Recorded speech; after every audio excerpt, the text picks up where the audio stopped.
The Power of Body Language, written and narrated by me, Casey Goris.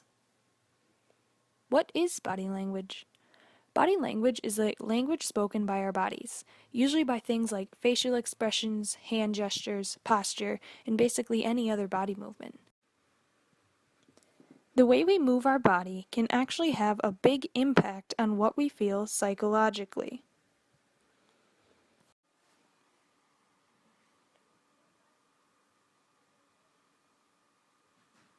Amy Cuddy, a researcher at Harvard University, experienced this firsthand. Let's take a look at what she did. Cuddy took 42 students and studied the impact of high power and low power poses on hormone levels in the body. Before the students did anything, Cuddy and her experimenters took saliva samples of each student. Each student was told to strike both high and low power poses without knowing what exactly for. The high power poses consisted of opening up their bodies, therefore increasing their size. Things like putting their hands on their hips, standing taller, opening their legs, or simply taking up more space. Low power poses consisted of things that made their bodies smaller, things like hunching, crossing their legs, or wrapping their feet. Cuddy then took another saliva sample and compared the hormone levels after each pose to the original saliva sample taken.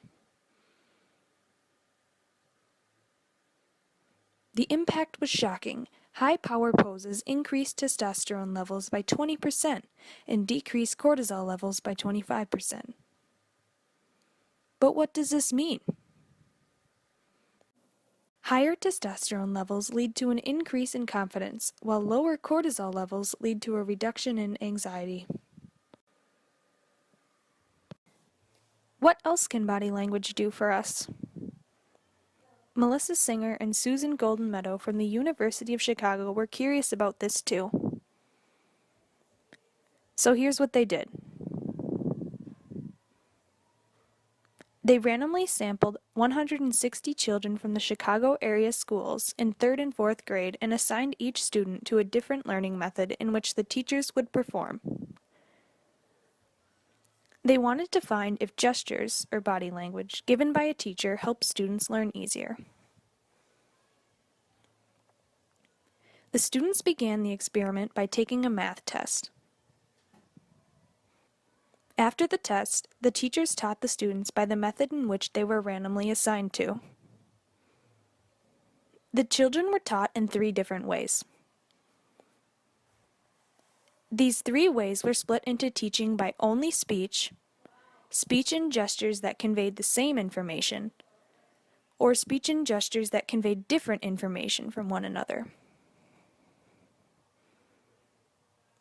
Once the teaching concluded, the students then took another test which contained similar problems to the first test given.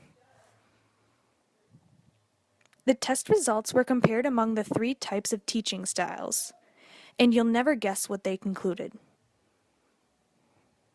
Singer and Golden Meadow concluded that children gain more knowledge from gestures when it conveys something different from what the speech is conveying.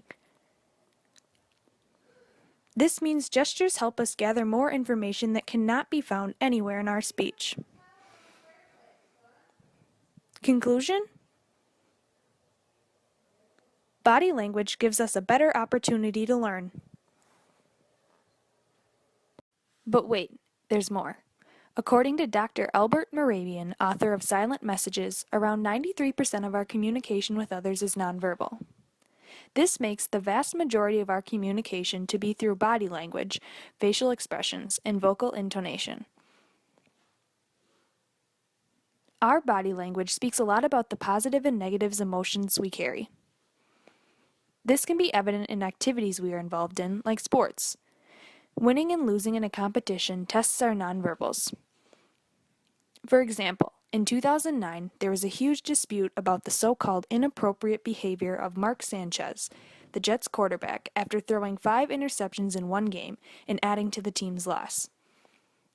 Sanchez hung his head, moped, and curled up on the sideline. Created using Powtoon.